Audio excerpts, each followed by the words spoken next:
Mateo 21. Ang matagumpay na pagpasok ni Jesus sa Jerusalem.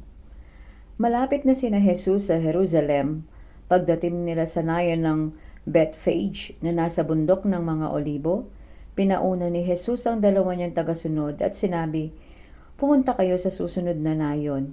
Makikita niyo roon ang isang asno na nakatali, kasama ang bisiro nito. Kalagan ninyo ang mga ito at dalhin dito sa akin. Kung may sumitaman sa inyo, sabihin ninyong kailangan ng Panginoon at ahayaan na niya kayo." Nangyari ito upang matupad ang sinabi ng propeta, "Sabihin ninyo sa mga naninirahan sa Zion na paparating na ang kanilang hari. Magpapakumbaba siya at nakasakay sa asno, sa isang bisirong asno." Ginawa nga ng mga tagasunod ang inuutos ni Jesus. Dinala nila ang asno at ang bisiro nito kay Jesus. Sinapinan nila ang mga ito ng kanilang mga balabal at sumakay si Jesus. Maraming tao ang naglatag ng mga balabal nila sa daan, at ang iba naman ay pumutol ng mga sanga ng kahoy at inilatag din sa daan. Ang mga tao sa unahan ni Jesus at ang mga nasa hulihan ay sumisigaw, "Purihin ang anak ni David! Pagpalain ang dumating sa pangalan ng Panginoon! Purihin ang Diyos!" Nang pumasok si Jesus sa Jerusalem, nagkagulo ang buong lungsod at nagtanungan ng mga tao, "Sino ang taong iyan?" Sumagot ang mga kasama ni Jesus, "Siya ang propetang si Jesus na taga Nazaret, na sakop ng Galilea." Ang pagmamalasakit ni Jesus sa templo. Pumunta si Jesus sa templo at itinaboy niya ang mga nagtitinda at namimili roon. Itinaob niya ang mga mesa ng mga nagpapalit ng pera at ang mga upuan ng mga nagtitinda ng mga kalapating iniahandog sa templo. Sinabi niya sa kanila, "Sinasabi ng Diyos sa kasulatan, ang bahay ko ay bahay panalanginan, pero ginawa niyong pugad ng mga tulisan." May mga bulag at pilay na lumapit kay Jesus at pinagaling niya silang lahat. Nagalit ang mga namamahalang pari at mga tagapagturo ng kautusan nang makita nila ang mga himalang ginawa ni Jesus at nang marinig nilang mga batang sumisigaw doon sa templo ng, "Purihin ang anak ni David." Sinabi nila kay Jesus, "Naririnig mo ba ang sinasabi nila?" Sumagot si Jesus, "Oo, hindi niyo ba nabasa ang sinabi sa kasulatan na kahit ang maliliit na bata ay tinuruan ng Diyos na magpuri sa Kanya?" Pagkatapos iniwan sila ni Jesus at pumunta siya sa Bethania at doon siya nagpalipas ng gabi. Isinumpa ni Jesus ang puno ng igos. Kinaumagahan ng pabalik na sina Jesus sa lungsod ng Jerusalem, nagutom siya. May nakita siyang puno ng igos sa tabi ng daan, kaya nilapitan niya ito. Pero wala siyang natagpuang bunga, kundi puro mga dahon. Kaya sinabi niya sa puno, "Hindi ka na mamumunga pang muli." At agad na natuyo ang puno. Namangha ang mga tagasunod ni Jesus nang makita nila iyon. Sinabi nila, "Paanong natuyo ka agad ang puno?" Sumagot si Jesus, "Sinasabi ko sa inyo ang totoo. Kung may pananampalataya kayo at walang pag-aalinlangan, magagawa rin ninyo ang ginawa ko sa puno ng igos. At hindi lang iyan. Maaari niyong sabihin sa bundok, 'Lumipat ka sa dagat,' at lilipat nga ito. Anumang hilingin ninyo sa Diyos sa panalangin ay matatanggap ninyo kung sumasampalataya kayo." Ang turo tungkol sa awtoridad ni Jesus. Muling bumalik si Jesus sa templo at habang nagtuturo siya, nilapitan siya ng mga namamahalang pari at ng mga pinuno ng mga Hudyo at tinanong, "Ano ang awtoridad mong gumawa ng mga bagay na ito? Sino ang nagbigay sa iyo ng awtoridad na iyan?" Sinagot sila ni Jesus, "Tatanungin ko rin kayo, at kapag sinagot ninyo, sasabihin ko kung anong awtoridad ko na gumawa ng mga bagay na ito. Kanino galing ang awtoridad ni Juan para magbautismo? Sa Diyos o sa tao?" Nag-usap-usap sila. Kung sasabihin nating mula sa Diyos, sasabihin niya, "Bakit hindi kayo naniniwala kay Juan?" Pero kung sasabihin nating mula sa tao, magagalit sa atin ang mga tao dahil Naniniwala silang si Juan ay propeta ng Diyos. Kaya sumagot sila, hindi namin alam.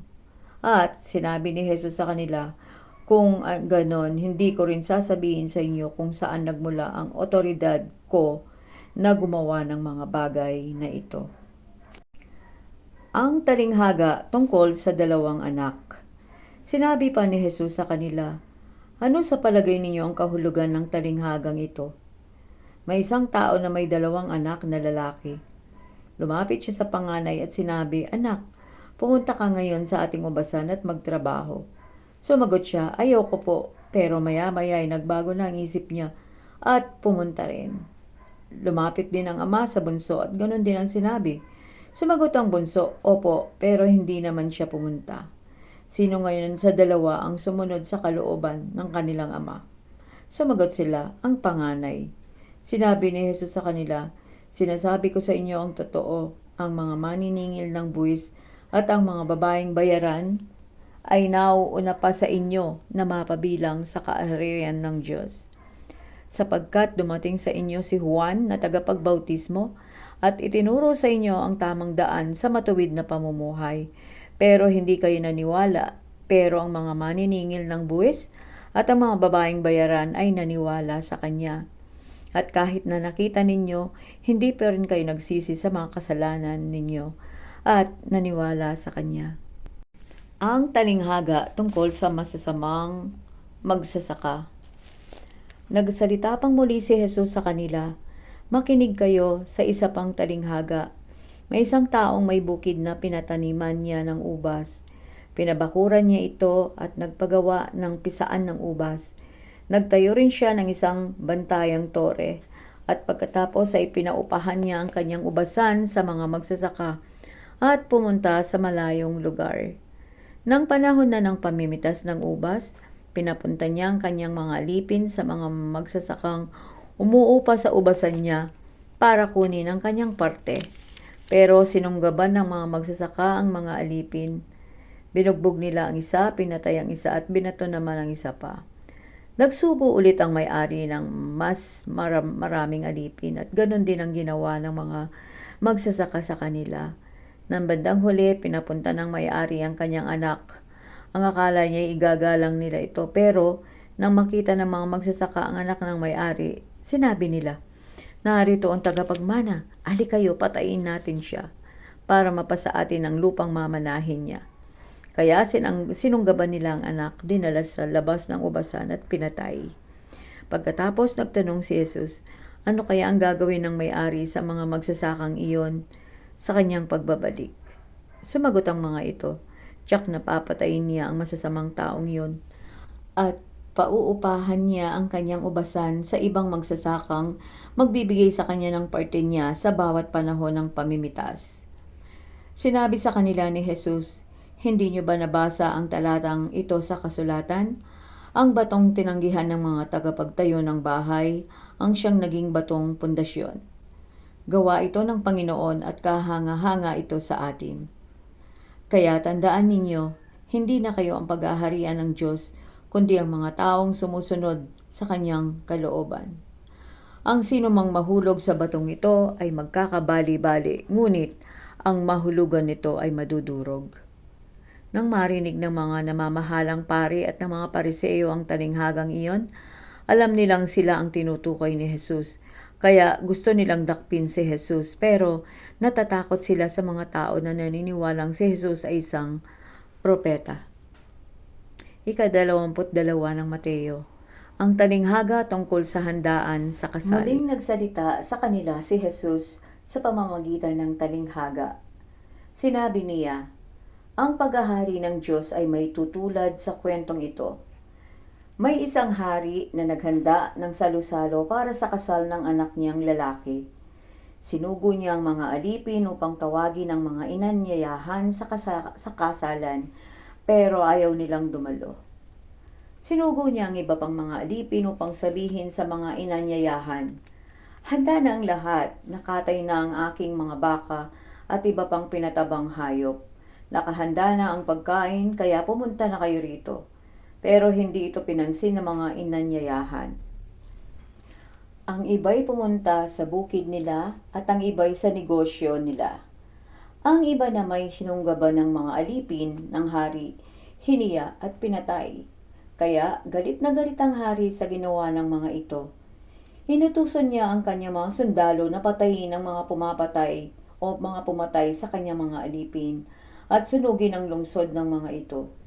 Pagkatapos sinabi ng hari sa kanyang mga utusan, "Handa na ang salo-salo para sa kasal ng aking anak, pero hindi karapat-dapat ang aking mga inanyayahan. Pumunta na lang kayo sa mga mataong lansangan at anyayahan ninyo sila ang lahat ng makita ninyo." Pumunta nga sa mga lansangan ng mga alipin at inanyayahan ang lahat ng nakita nila, masama man o mabuti. Kaya napuno ng bisita ang pinagdarausan ng handaan. Nang pumasok ang hari upang tingnan ng mga bisita, nakita niya ang isang lalaking hindi nakasuot ng damit na para sa kasalan. Kaya tinanong niya ang lalaki, "Kaibigan, bakit ka pumasok rito nang hindi nakasuot na damit na para sa kasalan?" Hindi nakasagot ang lalaki.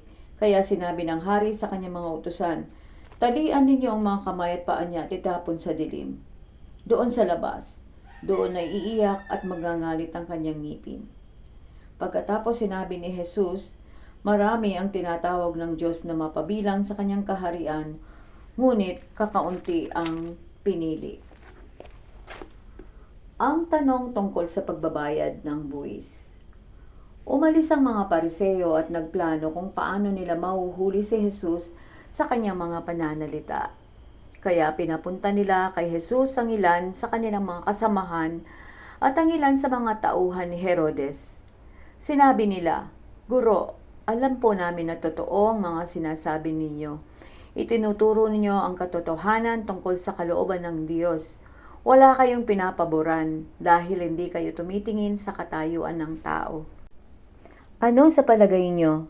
Tama po ba na tayong mga Hudyo ay magbayad ng buwis sa emperador ng Roma o hindi?" Pero alam ni Jesus ang masamang balak nila kaya sinabi niya, "Mga pakitang tao, bakit niyo ako sinusubukang hulihin sa tanong na yan? Patingin nga ng perang ipinambabayad ng buwis." Inaabot nila sa kanya ang pera. Tinanong sila ni Jesus, "Kaninong mukha at pangalan ang nakaukit sa pera?" Sumagot sila, "Sa emperador." Kaya sinabi ni Jesus sa kanila, "Kung ganon, ibigay ninyo sa emperador ang para sa emperador at sa Diyos ang para sa Diyos." Namangha sila nang marinig ang sagot ni Jesus kaya iniwan nila siya. Ang tanong tungkol sa muling pagkabuhay. Nang araw ding iyon, lumapit at nagtanong kay Jesus ang ilang mga Saduseyo, mga taong hindi naniniwala sa muling pagkabuhay. Sinabi nila, "Guro, sinabi ni Moises na kapag ang isang lalaki ay namatay na walang anak sa asawa niya, dapat pakasalan ng kanyang kapatid ang naiwan niyang asawa para magkaanak sila para sa kanya. Noon ay may 7 magkakapatid na lalaki rito sa amin. Nag-asawa ang panganay at namatay na walang anak. Kaya ang byuda ay napangasawa ng ikalawang kapatid, pero namatay din siya na wala silang anak. Ganon din ang nangyari sa ikatlo hanggang sa ikapitong kapatid. At ikinalaunan, namatay din ang babae. Ngayon, sa araw ng muling pagkabuhay ng mga patay, sino po bang magiging asawa ng babaeng iyon dahil napangasawa siya ng 7?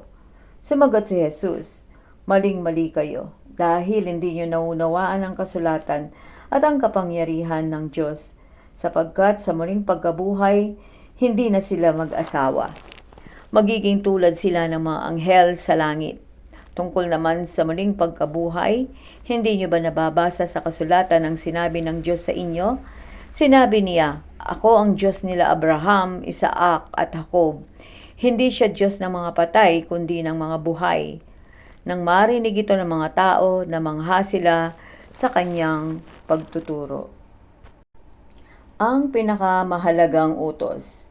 Nang mabalitaan ng mga Pariseo na walang magawa ang mga Saduseo kay Jesus, nagtipon silang muli at lumapit sa kanya. Isa sa kanila na tagapagturo ng kautusan ang nagtanong kay Jesus upang hanapan siya ng butas. "Guro, ano po ba ang pinakamahalagang utos sa kautusan?" Sumagot si Jesus, "Mahalin mo ang Panginoon mong Diyos ng buong puso, ng buong kaluluwa at ng buong pag-iisip. Ito ang pinakamahalagang utos sa lahat. At ang ikalawang pinakamahalagang utos ay katulad din ito. Mahalin mo ang iyong kapwa katulad ng pagmamahal mo sa iyong sarili." Ang buong kautusan ni Moises at ang mga isinulat na mga propeta ay nakasalalay sa dalawang utos na ito. Ang tanong tungkol sa Kristo. Habang nagkakatipon pa ang mga Pariseo, tinanong sila ni Jesus, "Ano ba ang pagkakakilala ninyo sa Kristo? Kaninong angkan siya nagmula?" Sumagot sila, "Kay David." Sinabi ni Jesus sa kanila, "Kung angkan lang siya ni David, bakit tinawag siya ni David na Panginoon? Sa patnubay ng banal na espiritu," ang sinabi niya. Sinabi ng Panginoon sa aking Panginoon, "Maupo ka sa aking kanan hanggang sa mapasuko ko sa iyo ang iyong mga kaaway." Kung tinawag siya ni David na Panginoon, paano siya naging dahilan o naging angkan lang ni David? Wala ni isa mang makasagot sa katanong ni Jesus. Mula noon, wala nang nangahas na magtanong sa kanya. Ika-23 ng Mateo. Babala laban sa mga tagapagturo ng kautusan at sa mga Pariseo. Pagkatapos nagsalita si Jesus sa mga tao at sa mga tagasunod niya, sinabi niya, ang mga tagapagturo ng kautusan at ang mga Pariseo ang kinikilalang tagapagpaliwanag ng kautusan ni Moises. Kaya dapat ninyong pakinggan at sundin ang lahat ng itinuturo nila sa inyo, pero huwag niyong gayahin ang mga ginagawa nila dahil hindi nila ginagawa ang mga itinuturo nila. Ipinapatupad nila sa inyo ang mahihirap nilang kautusan, pero sila mismo ay hindi sumusunod sa mga ito. Ang lahat ng ginagawa nila ay pakitang tao lang, at upang ipakita na napaka-relihiyoso nila, nilalakihan nila ang kanilang mga pilakterya at hinahabaan ang laylayan ng kanilang mga damit. Mahilig silang umupo sa mga upuang pandangal, sa mga handaan at mga bahay-sambahan. At gustong-gusto nilang batiin sila at igalang sa mga mataong lugar at tawaging guro. Ngunit huwag kayong magpatawag na guro, dahil lahat kayo'y magkakapatid at iisa lang ang inyong guro. At huwag ninyong tawaging ama ang sino man dito sa lupa, dahil iisa lang ang inyong ama, ang amang nasa langit. Huwag din kayong magpatawag na Panginoon, dahil iisa lang ang inyong Panginoon. Walang iba kundi ang Kristo. Ang pinakadakila sa inyo ay dapat maging lingkod ninyo. Ang nagpapakataas ng kanyang sarili ay ibababa ng Diyos, at ang nagpapakababa ay itataas ng Diyos. Tinuligsa ni Jesus ang mga tagapagturo ng kautusan at mga Pariseo. Nakakaawa kayong mga tagapagturo ng kautusan at mga Pariseo, kayong mga mapagkunwari. Hinahadlangan ninyo ang mga tao na mapabilang sa kaharian ng Diyos. Kayo mismo ay ayaw mapabilang at pinipigilan pa ninyo ang mga gustong mapabilang. Nakakaawa kayong mga tagapagturo ng kautusan at mga Pariseo, kayong mga mapagkunwari. Dinadaya ninyo ang mga byuda para makuha ang kanilang mga ari-arian, at pinagtatakpan ninyo ang mga ginagawa nyo sa pamamagitan ng mahabang pagdarasal. Dahil dito, tatanggap kayo ng mas mabigat na parusa. Nakakaawa kayong mga tagapagturo ng kautusan at mga Pariseo, kayong mga mapagkunwari. Nilalakbay ninyo ang dagat at lupa, mahihikayat lang ang isang tao sa inyong pananampalataya. At kapag may nahikayat na kayo, ginagawa nyo siyang mas masahol pa sa inyo at mas karapat-dapat pang parusahan sa impyerno. Kaawa-awa kayong mga bulag na taga-akay. Tinuturo ninyo na kung manunumpa ang isang tao sa templo, hindi niya ito kailangang tuparin. Ngunit kung manunumpa siya sa gintong nasa templo, dapat niya itong tuparin. Mga bulag na hangal, alin ba ang mas mahalaga, ang ginto o ang templo na nagpapabanal sa ginto? Itinuturo rin ninyo na kung manunumpa ang isang tao sa altar, hindi niya ito kailangang tuparin. Ngunit kung manunumpa siya sa handog na nasa altar, dapat niya itong tuparin. Mga bulag, alin ba ang mas mahalaga, ang handog o ang altar na nagpapabanal sa handog? Kaya nga, kapag nanumpa ang isang tao sa altar, nanunumpa rin siya pati sa handog ng nasa altar. Kapag nanumpa siya sa templo, nanunumpa rin siya pati sa Diyos na naninirahan doon. At kapag nanumpa siya sa langit, nanunumpa rin siya pati sa trono ng Diyos at sa Diyos mismo na nakaupo roon.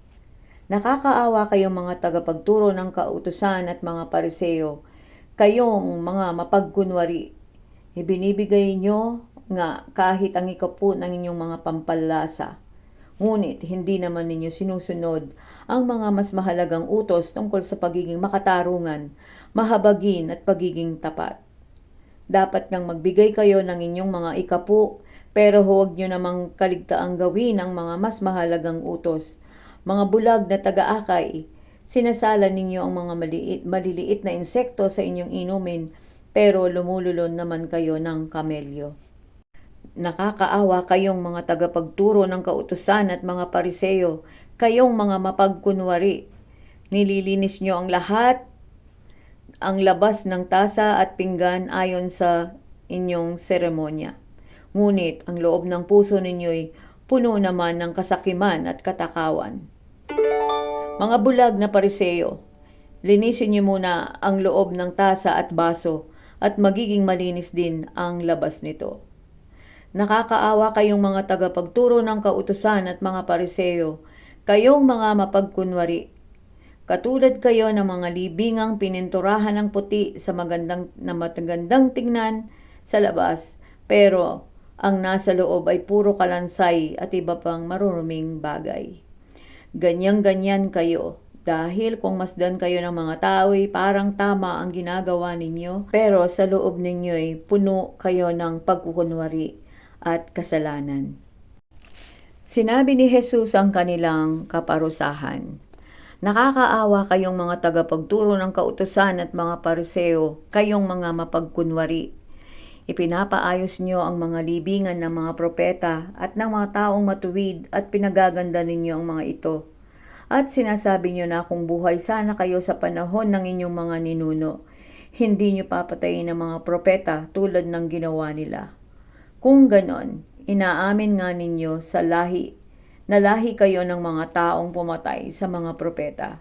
Sige, tapusin ninyo ang sinimulan ng inyong mga ninuno, mga ahas.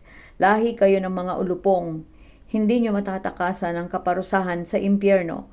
Kaya makinig kayo, magpapadala ako sa inyo ng mga propeta at marurunong na tao at mga guro. Papatayin ninyo ang ilan sa kanila at ang iba'y ipapapako sa krus. Ang iba'y hahagupitin ninyo sa inyong bahay-sambahan at uusigin ninyo sila sa ang lugar man sila pumunta.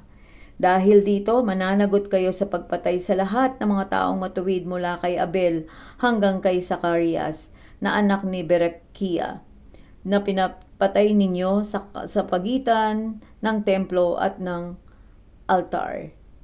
Talagang kayong mga nabubuhay sa panahong ito ang mananagot sa lahat ng mga kasalanang ito. Ang pag-ibig ni Jesus sa mga taga-Jerusalem. Kayong mga taga-Jerusalem, binabato ninyo at pinapatay ang mga propeta na sinugo ng Diyos sa inyo. Maraming beses ko na kayong gustong tipunin at alagaan gaya ng isang inahing manok na nagtitipon at ikinakanlong ang kanyang mga sisiw sa ilalim ng kanyang mga pakpak. Pero ayaw ninyo. Kaya bahala na kayo sa sarili ninyo, sapagkat hindi nyo na ako makikita hanggang sa dumating ang panahon na sabihin ninyo, pagpalain ang dumarating sa pangalan ng Panginoon. Kapitulo 24. Sinabi ni Jesus ang tungkol sa pagkawasak ng templo. Umalis si Jesus sa templo at habang naglalakad, nilapitan siya ng mga tagasunod niya at itinuro sa kanya ang mga gusali ng templo. Sinabi ni Jesus, tingnan ninyo ang lahat ng iyan. Sinasabi ko sa inyo ang totoo. Magigiba ang lahat ng iyan at walang maiiwang magkapatong na bato. Mga paghihirap at pag-uusig na darating. Habang nakaupo si Jesus sa isang lugar sa bundok ng mga olibo, lumapit sa kanya ang mga tagasunod niya at nakipag-usap ng sarilinan. Sinabi niya, Kailan po ba mangyayari ang sinabi niyo? At ano po ba ang mga palatandaan ng muli niyong pagparito at ang katapusan ng mundo? Sumagot si Jesus, "Mag-ingat kayo na hindi kayo madaya ni numan, sapagkat marami ang darating sa aking pangalan at sasabihin sila ang Kristo at marami ang kanilang ililigaw. Makakarinig kayo ng mga digmaang malapit sa inyo at makakabalita kayo na may mga digmaan din sa malayo. Ngunit huwag kayong matakot. Kinakailangang mangyari ang mga ito, ngunit hindi pa ito ang katapusan, sapagkat magdidigmaan ang mga bansa at mga kaharian. Magkakaroon ng tagutom at paglindol sa iba't ibang lugar. Ang lahat ng ito ay pasimula pa lang ng mga paghihirap na darating. Sa panahong iyon, kamumuhian kayo dahil sa pagsunod ninyo sa akin. Dadakpin kayo upang parusahan at patayin. Marami ang tatalikod sa kanilang pananampalataya. Kamumuhian at ipahuhuli nila kapwa nila mananampalataya. Lilitaw ang maraming huwad na propeta at marami ang maililigaw nila. Lalaganap ang kasamaan at dahil dito manlalamig ang pag-ibig ng maraming mananampalataya. Ngunit ang mananatiling tapat hanggang wakas ay maliligtas. Ipangangaral sa buong mundo ang magandang balita tungkol sa paghahari ng Diyos upang malaman ito ng lahat ng lahi saka darating ang katapusan. Ang kasuklam-suklam na darating. Nagsalita si Propeta Daniel tungkol sa kasuklam-suklam na darating na magiging dahilan ng pag-iwan sa templo. Kayong mga bumabasa, unawaan ninyo itong mabuti. Kapag nakita na ninyong nasa loob na ito ng templo, ang mga nasa Judea ay dapat nang tumakas sa kabundukan. Ang mga nasa labas ng bahay huwag nang pumasok para kumuha ng anumang gamit. Ang nasa bukid ay huwag nang umuwi para kumuha ng damit. Kawawang mga buntis at ang mga nagpapasuso sa mga araw na iyon dahil mahihirapan silang tumakas. Idalangin ninyo na ang pagtakas nyo ay hindi mataon sa taglamig o sa araw ng pamamahinga. Sapagkat sa mga panahong iyon, makakaranas ang mga tao ng napakatinding kapighatian na hindi pa nararanasan mula ng likhain ng mundo hanggang ngayon, at wala nang mangyayari pang ganoon kahit kailan. Kung hindi paikliin ng Diyos ang panahong iyon, walang matitirang buhay. Ngunit alang-alang sa kanyang mga pinili, paiikliin niya ang panahon na iyon. Kapag may nagsabi sa inyo, narito ang Kristo o naroon siya, huwag kayong maniwala, sapagkat lilitaw ang mga di tunay na Kristo at mga huwad na propeta. Magpapakita sila ng mga kagilagilalas na himala at kababalaghan upang manlinlang. Kung maaari, pati ang mga pinili ng Diyos. Tandaan ninyo ang mga ito, binigyan ko na kayo ng babala habang hindi pa nangyayari mga ito. Kaya kung may magsabi sa inyo, naroon na ang Kristo sa ilang, huwag kayong pupunta roon. At kung may magsabi, nariyan siya sa silid, huwag kayong maniniwala, sapagkat ako na anak ng tao ay babalik tulad na ng kidlat na lumiliwanag mula sa silangan hanggang sa kanluran, na makikita ng lahat. Kung saan may bangkay, doon nag-uumpukan ang mga buitre. Ang pagbabalik ni Jesus sa mundo. Pagkatapos ng mga araw na iyon ng matinding kahirapan, magdidilim ang araw, hindi na magliliwanag ang buwan, at mahuhulog ang mga bituin mula sa langit. Ang mga bagay sa kalawakan ay mayayanig at mawawala sa kani-kanilang landas. Pagkatapos makikita sa langit ang tanda ng aking pagbabalik, at maghihinagpis ang lahat ng tao sa mundo dahil dito. At makikita nila ako na anak ng tao na dumarating sa mga ulap na taglay ang kapangyarihan at kaluwalhatian. Sa malakas na tunog ng trompeta ay papadala ko ang aking mga anghel sa lahat ng lugar sa mundo upang tipunin ang aking mga pinili. Ang aral mula sa puno ng igos. Unawain ninyo ang aral na ito mula sa puno ng igos. Kapag nagkakadahon na ang mga sanga nito, alam ninyong malapit na ang tag-init. Ganoon din naman, kapag nakita ninyong nangyayari na ang lahat ng sinasabi kong ito sa inyo, malalaman ninyong malapit na akong dumating. Sinasabi ko sa inyo ang totoo, matutupad ang lahat ng ito bago mawala ang henerasyong ito. Ang langit at ang lupa ay maglalaho, ngunit ang mga salita ko ay mananatili magpakailanman. Walang taong nakakaalam kung kailan babalik si Jesus. Tungkol sa araw o oras ng aking pagbabalik, walang nakakaalam, kahit ang mga anghel sa langit o ako mismo na anak ng Diyos. Ang Ama lang ang nakakaalam nito. Kung ano ang mga ginawa ng mga tao noong kapanahunan ni Noe, ay ganun din ang gagawin ng mga tao sa pagdating ko na anak ng tao.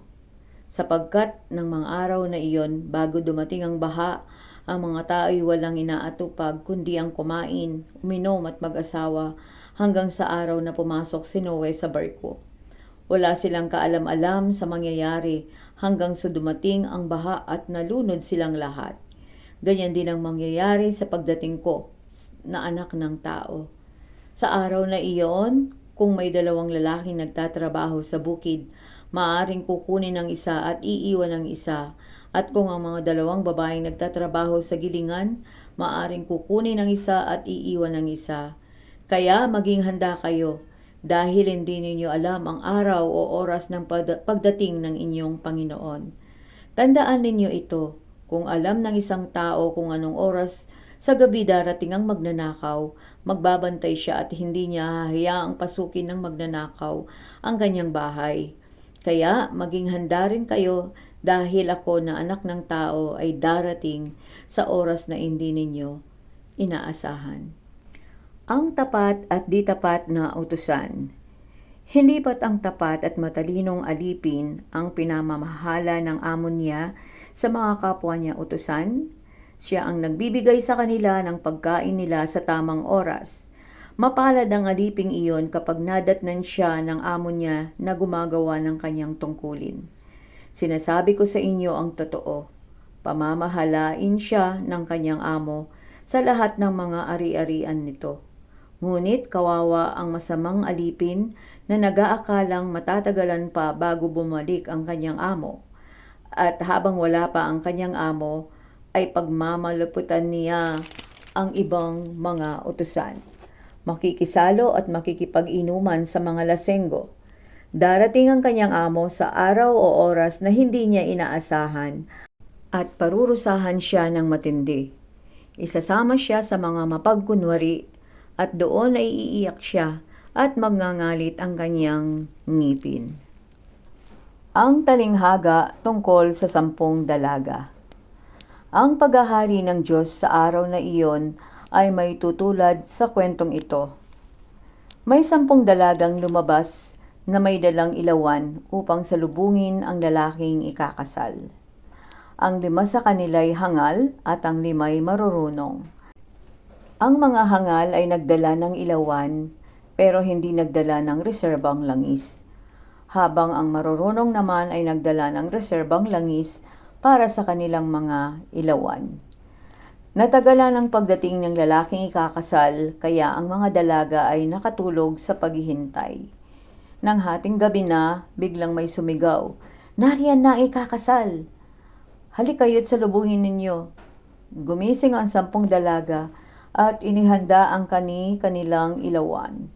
Sinabi ng mga hangal sa marurunong, "Pahingi naman ng konting langis, malapit na kasing mamatay ang mga ilawan namin." Sumagot sila, "Hindi pwede dahil hindi ito magkakasya sa atin ang langis. Pumunta na lang kayo sa tindahan at bumili ng para sa inyo." Kaya umalis ang mga hangal na dalaga para bumili ng langis. Habang wala sila, dumating ang lalaking ikakasal. Ang 5 nakahanda ay sumama sa kanya sa handaan. Pagpasok nila, isinara na ang pintuan. Maya-maya'y dumating na ang 5 hangal na dalaga at nagsisigaw, "Papasukin niyo po kami." Pero sumagot ang lalaki, "Hindi ko kayo kilala." At sinabi ni Jesus, "Kaya magbantay kayo, dahil hindi niyo alam ang oras o araw ng pagbabalik ko." Ang talinghaga tungkol sa tatlong alipin. Sinabi pa ni Jesus, ang paghahari ng Diyos ay may tutulad sa kwentong ito. May isang taong paalis at papunta sa malayong lugar, kaya tinawag niya ang kanyang mga alipin at ipinagkatiwala sa kanila ang pera niya. Binigyan niya ang bawat isa ayon sa kani-kanilang kakayahang magnegosyo. Binigyan niya ang isa ng 5,000, ang isa naman ay 2,000 at ang isa pa ay 1,000. Pagkatapos, umalis na siya. Ang alipin na binigyan ng 5,000 ay kaagad na umalis at ginamit sa negosyo ang pera. At tumubo siya ng 5,000. Gayon din ang ginawa ng alipin na binigyan ng 2,000. Tumubo siya ng 2,000. Pero ang alipin na binigyan ng 1,000 ay naghukay sa lupa at itinago roon ng pera. Pagkalipas ng mahabang panahon, bumalik ang amo nila at ipinatawag sila upang magbalita tungkol sa perang ipinagkatiwala sa kanila. Lumapit ang alipin na nakatanggap ng 5,000 at sinabi, "Heto po ang 5,000 na ibinigay niyo sa akin at ang karagdagang 5,000 na tinubo ko." Sumagot ang amo niya, "Magaling, isa kang mabuti at tapat na alipin.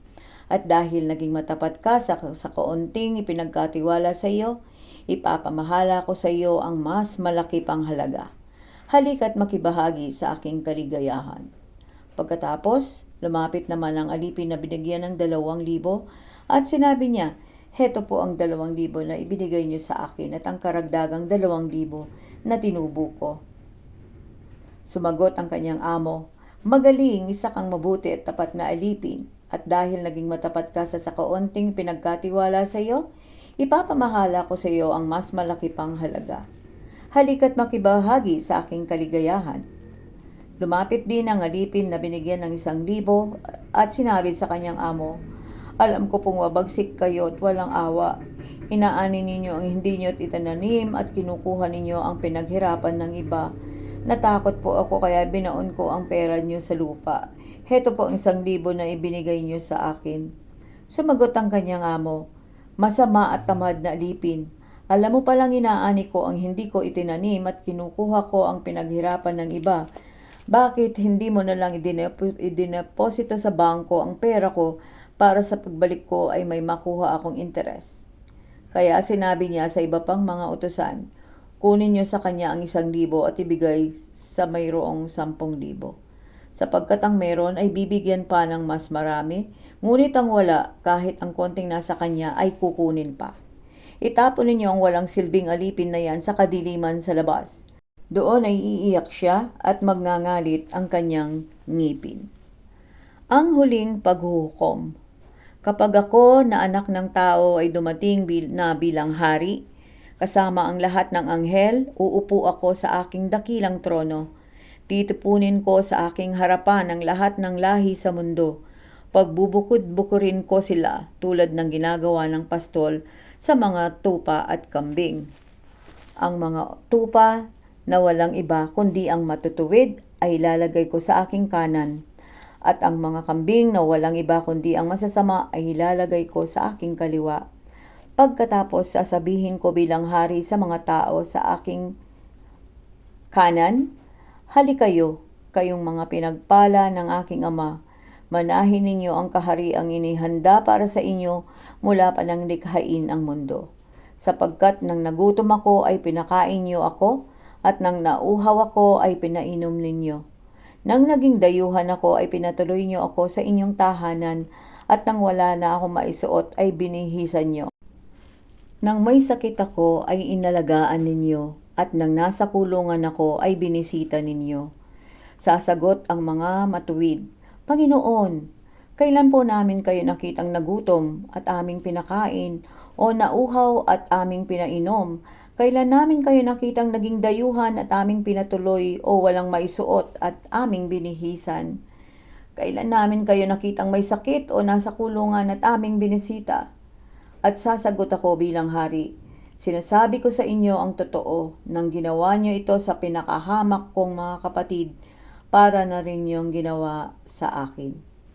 Pagkatapos sasabihin ko naman sa mga tao sa aking kaliwa, "Lumayo kayo sa akin, kayong mga isinumpa ng Diyos. Doon kayo sa walang katapusang apoy na inihanda para sa dyablo at sa kanyang mga kampon. Sapagkat nang nagutom ako ay hindi niyo ako pinakain, at nang nauuhaw ako ay hindi niyo pinainom. Nang naging dayuhan ako ay hindi niyo pinatuloy sa inyong tahanan, at nang wala akong maisuot ay hindi niyo ako binihisan. Nang may sakit ako at nasa kulungan ay hindi niyo ako inalagaan. Tatanungin nila ako, Panginoon, kailan po namin kayo nakitang nagutom, nauhaw, naging dayuhan, walang maisuot, may sakit o nasa kulungan at hindi namin kayo tinulungan?